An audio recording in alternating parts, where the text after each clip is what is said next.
कंजर खानदान को तवाइफों में पाई जाने वाली खुसूसियात की वजह से 3 घरानों में तकसीम किया जा सकता है। फनकार घराना, मुहाजिर घराना और पेशाकार। फनकार घराने की तवाइफें सिर्फ मुजरा करती हैं। अदब आदाब, रख रखाव और निस्वानी आदाब रखने की दावेदार ये बाइयां एक एक फंक्शन के हजारों रुपए वसूल करती हैं। मुहाजिर घराना उन लोगों पर मुश्तमिल है जो गुर्बत और बेरोजगारी के हाथों मारे जाने के बाद अपनी मर्जी से शरीफ खानदानों को छोड़कर कंजरों में आन मिले। मुजरा करने के अलावा मालदार तमाशबीनों के साथ जिस्मानी ताल्लुकात कायम करके उनसे उम्र भर नोट बटोरना भी इनके कारोबार का हिस्सा है। पेशाकार घराने की तवाइफें सिर्फ धंधा करती हैं, धंधे के सिवा कुछ नहीं करती। हीरा मंडी लाहौर में मुहाजिर घराने से ताल्लुक रखने वाली इस नायका की अपनी कहानी है। फैसलाबाद की रहने वालों, मेरा नाम रशाद परवीन है। घर से भागकर मैं दाता दरबार पर आई लाहौर। यहाँ से मुझे दरबार से एक औरत लेके हीरा मंडी में आई है, चेतना रोड पर। सावन साहब का बेटा मुझे मिले, उन्होंने उस औरत ने मुझे उसके आगे बेच दिया था। सावन साहब कौन? सावन फिल्म एक्टर। अच्छा। उनका बेटा रेहान, उनके पास मुझे बेच दिया था उसने 50,000 में। उसने मेरे साथ शादी की, मेरे घर में बेटी पैदा हुई, फिर वो फोत हो गए। कैसे फोत हुए? गुर्दे फेल हो गए थे, शराब बहुत पीते थे। जब वो फोत हो गए फिर मैं इधर फंक्शन वगैरह करने लग पड़े बाजार में। इरशाद बाई किसी फिल्म या कहानी का अफसानवी किरदार नहीं, बल्कि एक चलती फिरती जिंदा औरत है और इंसान होने के नाते तमाम इंसानी हुकूक की हकदार भी है। लेकिन उसे ना सिर्फ मोहब्बत का झांसा देकर घर से भगाया गया, बल्कि जिनसी हवस का निशाना बनाने के बाद हीरा मंडी लाहौर में भेड़ बकरी की तरह बेच भी दिया गया।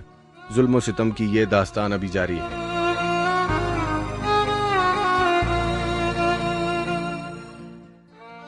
इधर 2 मरतबा मुझे पुलिस ने आते जाते पकड़ लिया रास्ते में, टीबी थाने में, और चौक में ले जाकर मारा पीटा।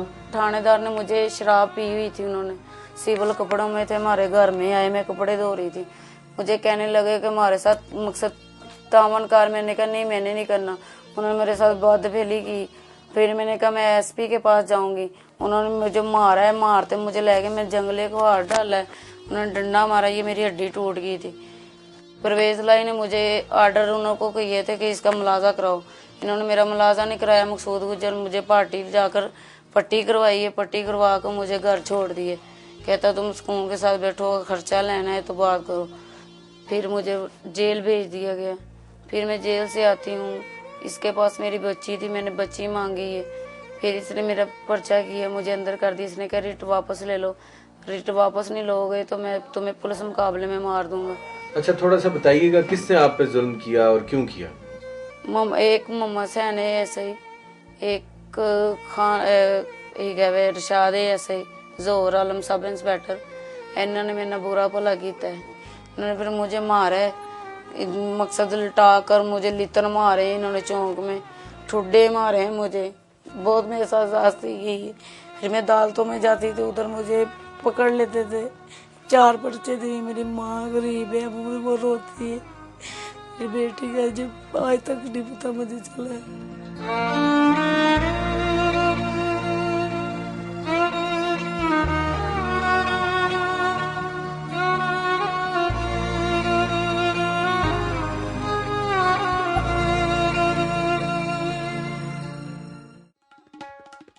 ये हैं इंस्पेक्टर मकसूद गुज्जर, हीरा मंडी पुलिस स्टेशन के थानेदार। इन पर तवाइफों के साथ सरेआम हाथापाई करने का इल्जाम है।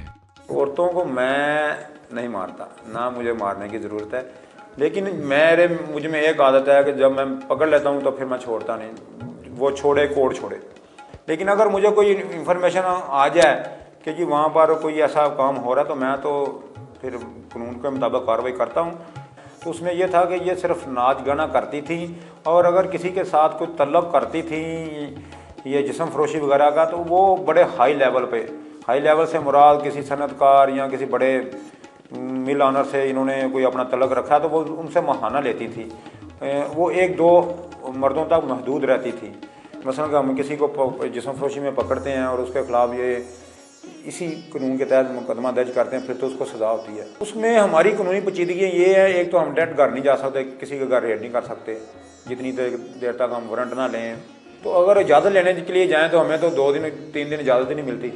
इंस्पेक्टर मकसूद गुज्जर का बयान जारी है। इसमें किस कदर सच्चाई है इसका फैसला तो कोई मुहतसिब ही करेगा। लेकिन कहा जाता है कि बाजार हुस्न लाहौर के थाने का इंचार्ज शहर भर के पुलिस वालों में मुअज्जज समझा जाता है, और ये भी आम तासुर है कि ऊपर वालों को भारी रिश्वत और हर तरह की ताबेदारी करने वाले अफसर को ही इस थाने की थानेदारी नसीब होती है। सर ऐसा मैं सोचता हूँ किसी भी थाने में ढेर सारी रकम देने का जो तस्वर है वो सिर्फ ख्याली पड़ाव तक महदूद है।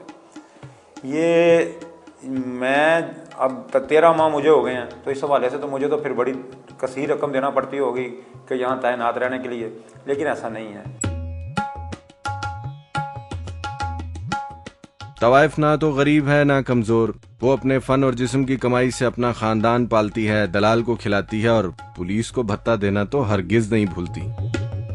इसीलिए इरशाद भाई को पुलिस अफसरान की मंथली रेट लिस्ट जुबानी याद है। सफाई का 200 है, थानेदार का 500, सब इंस्पेक्टर का 1000, इस तरह से मंथली दी जाती है।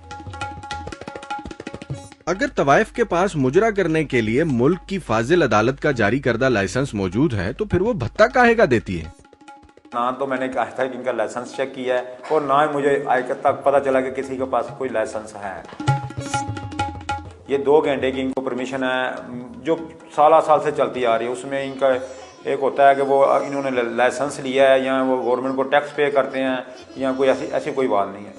दरबारों पर या स्टेशन लारी अड्डा इन जगहों पर होती हैं और वहाँ पर इनके करिंदे जो होते हैं वो मौजूद होते हैं, वो फिर रहे होते हैं और इनको पता होता है कि जो घर से लड़की भागेगी वो यहीं पर आएगी और वो उनको वहाँ से पिक कर लेते हैं कि अपना अच्छा दिखाकर आप हमारी बहन हैं तो आप हम आएँ आपको घर तोहफत देते हैं, ये करते हैं वो करते हैं।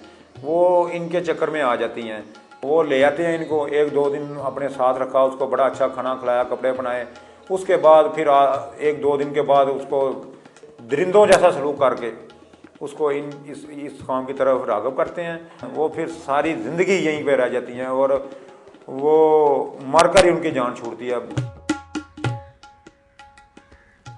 रुमान परवर दास्तानों और गैर मेयारी जिनसी लिटरेचर के जेर असर घर से आशना के साथ फरार होने वाली दुशीज़ा का मुकद्दर गुमनाम मौत है या फिर तवाइफ का कोठा।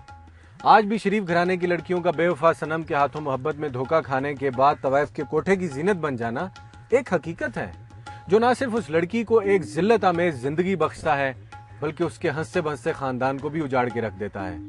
नौजवान नस्ल को बेरारवी के इस अंधे कुएं में गिरने से पहले थामना होगा, वरना इरशाद भाई की कहानी एक मामूली वाकया बनकर रह जाएगी।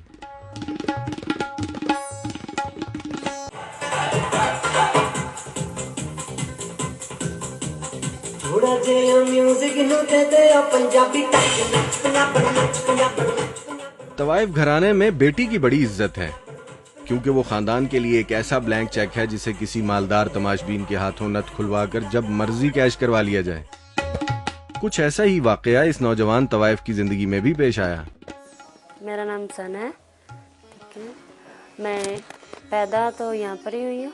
मेरी शादी 1 रात की हुई थी, 6 माह तक चली थी, उसके बाद फिर ख़त्म हो गई। सिर्फ अगर किसी ने 2 लाख 3 लाख 4 लाख दे दिया ना 1 रात का तो वो शादी कर लेते हैं। यहाँ पर 1 रात की शादी होती है, निकाह नामा नहीं चलता। 6 माह तक बगैर निकाह के एक नामहरम मर्द के साथ जिस्मानी ताल्लुकात रखने वाली ये सांवली सलोनी हसीना इस बात से कतई बेखबर है कि ये एतराफ इसे हदूद आर्डिनेंस केस के तहत अदालत के कटहरे में भी खड़ा कर सकता है। किसकी जिंदगी ज्यादा अहम है, आपकी या आपके घर वालों की? घर वालों की। यहाँ जो वालिदैन होते हैं कभी जबरदस्ती भी करते हैं?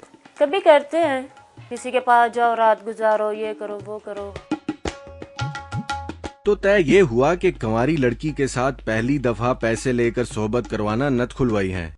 इस सारी डील में एक तजर्बाकार दलाल की भी जरूरत पड़ती होगी।